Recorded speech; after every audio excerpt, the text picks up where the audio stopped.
Seorang anggota Satlantas Polres Klaten meninggal dunia setelah tertabrak sebuah minibus saat bertugas mengatur lalu lintas di Klaten, Jawa Tengah.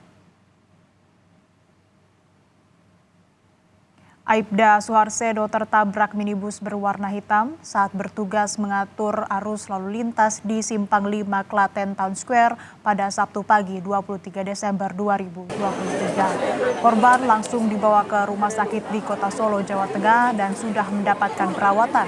Namun akhirnya korban meninggal dunia.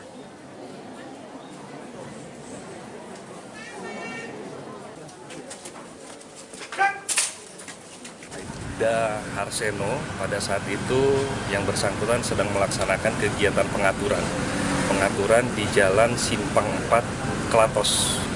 Di Klatos kemudian ada kendaraan yang dari arah